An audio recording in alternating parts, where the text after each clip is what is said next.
Those countries that are condemning Israel today did not come and say, well, what a terrible thing was done. The sovereignty of Pakistan was violated. The sovereignty of Afghanistan was violated. You don't have such sovereignty. नाजरीन, खोदा पहाड़ निकला चूहा। अरब मुल्कों के सरबराहान इजलास से जो उम्मीदें थी वो दम तोड़ चुकी हैं। मुस्लिम अरब मुल्कों के दोहा में होने वाले इजलास से दुनिया के 2 अरब मुसलमान उम्मीद लगाए बैठे थे। अब बात मजम्मती बयानात, नारों, दावों, वादों से आगे बढ़कर अमली इक़दामात तक पहुंच चुकी है, लेकिन ऐसा कुछ नहीं हो सका। मुस्लिम मुल्कों के नेटो तर्ज की कोई फौज बनाने का ऐलान किया गया, ना ही इसराइल को हमले का जवाब देने का फैसला किया गया। सऊदी अरब समेत तमाम मुस्लिम मुल्कों के सरबराहान की मौजूदगी के बावजूद होम्योपैथिक टाइप इलामियाँ जारी करके जान छुड़ा ली गई।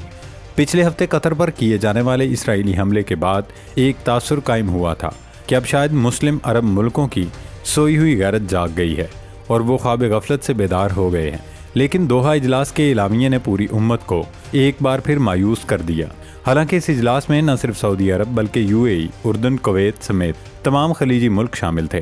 पाकिस्तान, तुर्किया और मिस्र जैसी अस्करी ताकतें भी अहम बैठक में मौजूद थीं, लेकिन इसके बावजूद कोई बड़ा फैसला नहीं किया गया। इजलास ने बिलाशुबा कतर के साथ यकजहती जाहिर की और इसराइली हमले की सख्त मजम्मत की गई, मगर हतमी बयान में बड़ा और फौरी सियासी या अस्करी इक़दाम शामिल न करने की वजह से बहुत से ममालिक और हलकों में मायूसी छा गई। ये तकसीम और मोहतात रवैया इजलास के दौरान बारहा दिखाई दिया। इस नाम नहाद इजलास के बाद नेतन्याहू का हौसला मजीद बढ़ गया है। उन्हें अंदाज़ा हो गया है कि इन 57 मुल्कों के सरबराहान में दमखम नहीं है, लिहाजा अब उन्होंने हमले मजीद बढ़ाने और हमास के रहनुमाओं को दूसरे मुल्कों में घुस का टारगेट करने का ऐलान कर दिया है।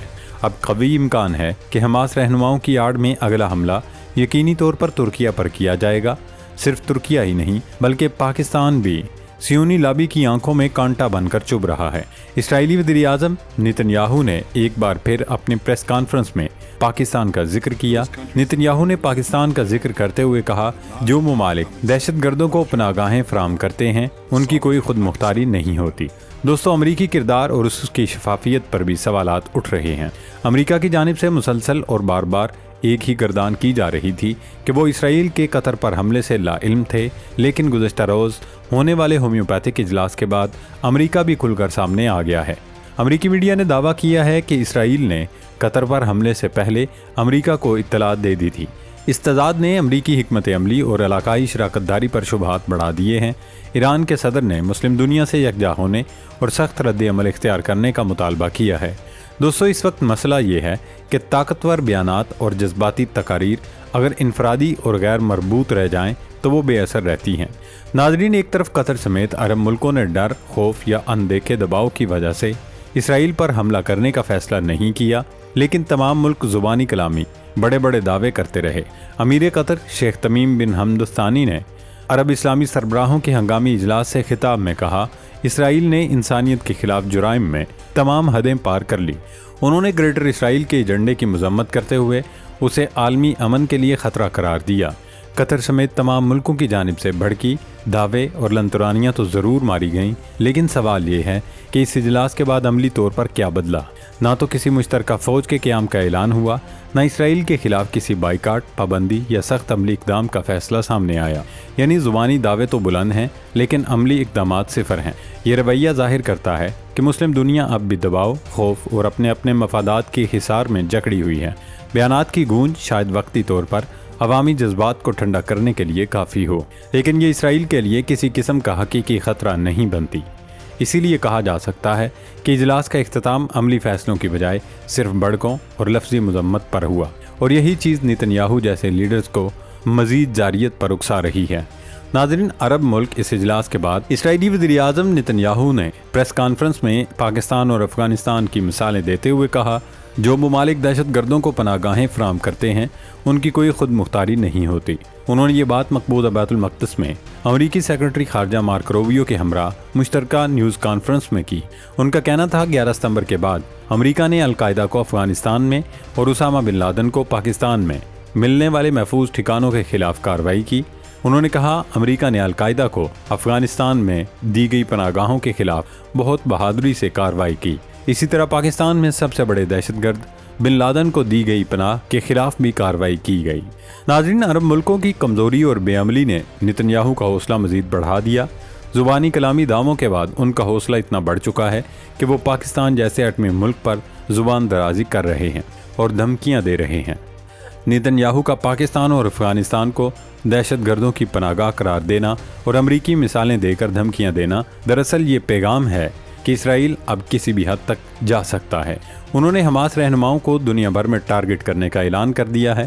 نیتن یاہو اب صرف غزہ یا قطر تک محدود نہیں رہنا چاہتے، بلکہ پاکستان جیسے ممالک کو بھی کھلے عام دھمکیاں دے رہے ہیں، یعنی کہ اب پاکستان کے لیے بھی خطرے کی گھنٹی بج چکی ہے۔ ویسے بھی اسرائیلی وزیر اعظم کا یہ کہنا ہے کہ وہ حماس رہنماؤں کو پوری دنیا میں کہیں بھی نشانہ بنا سکتے ہیں۔ یہ اس بات کا اشارہ ہے کہ اسرائیل کا اگلا ٹارگٹ پاکستان یا ترکیہ ہو سکتا ہے، کیونکہ حماس رہنما ترکیہ بھی آتے جاتے رہتے ہیں۔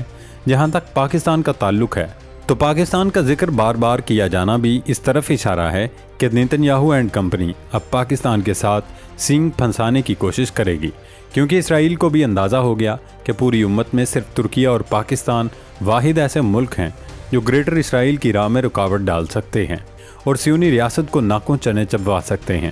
ترک صدر رجب طیب اردوان نے واضح کر دیا ہے کہ اگر اسرائیل نے کوئی ایڈوینچر کیا تو اسے ایسا سبق سکھائیں گے کہ نہ صرف خطے بلکہ دنیا کا نقشہ بھی تبدیل ہو جائے گا۔ ناظرین، امریکہ کی منافقت اور دوگلے پن کا عالم دیکھیں کہ اسرائیلی حملے کے بعد سے امریکی صدر ڈونلڈ ٹرمپ، مارک روبیو سمیت پوری قیادت ایک ہی بات کر رہی تھی کہ ہمیں اس حملے کا کوئی علم نہیں۔ کوجی ٹی وی نے حملے کے اگلے ہی روز تفصیل سے بتایا تھا کہ ایسا کیسے ہو سکتا ہے کہ جس ملک کے 10,000 فوجی، جدید ترین ریڈار اور ایئر ڈیفنس سسٹم قطر میں نصب ہو، وہ ملک اسرائیلی حملے سے بے خبر ہو، لیکن اس کے باوجود نہ صرف صدر ٹرمپ بلکہ پوری امریکی لیڈرشپ یہی چورن بیچتی رہی کہ وہ حملے سے متعلق لا علم تھے۔ لیکن اب امریکی میڈیا نے انکشاف کیا ہے کہ اسرائیلی وزیر اعظم نیتن یاہو نے دوحہ میں حماس قیادت پر حملے سے 50 منٹ قبل ہی امریکی صدر کو آگاہ کر دیا تھا۔ امریکی میڈیا نے 3 اسرائیلی حکام کا حوالہ دیتے ہوئے بتایا کہ امریکہ کو دوحہ پر میزائل داغے جانے سے پہلے ہی حملے کی اطلاع دی گئی تھی۔ اسرائیلی حکام نے امریکی میڈیا کو بتایا کہ نیتن یاہو اور ٹرمپ کے درمیان پہلے سیاسی سطح پر بات ہوئی اور پھر فوجی حکام کے ذریعے معلومات فراہم کی گئیں۔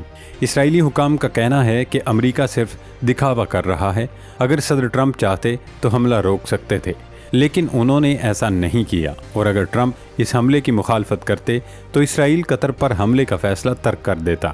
دوستو، قطر پر اسرائیلی حملے اور اس کے بعد اسلامی ملکوں کے نام نہاد اور پلپلے رد عمل نے ثابت کر دیا کہ مسلم دنیا کی قیادت ابھی تک فیصلوں کی بجائے نعروں اور بیانات تک محدود ہیں۔ اسرائیل نے قطر پر حملہ کر کے امت مسلمہ کے اعصاب کو پرکھا اور جواب میں اسے عملی مزاحمت کی بجائے صرف مذمت اور تقریری بیانات ملے۔ یہی کمزوری نیتن یاہو جیسے لیڈرز کو کھلے عام پاکستان اور ترکیہ تک دھمکیاں دینے پر آمادہ کر رہی ہیں۔ حقیقت یہ ہے کہ اگر 57 اسلامی ممالک اپنی عسکری و سیاسی طاقت کو یکجا نہ کر سکے تو مستقبل میں نہ صرف قطر بلکہ ترکیہ، پاکستان اور دیگر مسلم ریاستیں براہ راست اسرائیلی جارحیت کا نشانہ بن سکتی ہیں۔ آج امت کو فیصلہ کرنا ہوگا کہ وہ صرف قراردادوں اور پریس ریلیزوں کی سیاست کرے گی یا پھر عملی اقدامات سے اپنے وجود اور وقار کا دفاع کرے گی۔ وقت تیزی سے گزر رہا ہے اور اگر مسلمان ملک اب بھی خواب غفلت میں رہے تو کل تاریخ انہیں صرف کمزوری اور بے عملی کی علامت کے طور پر یاد رکھے گی۔ اللہ رب العزت پاکستان کا حامی و ناصر ہو۔ پاکستان زندہ باد۔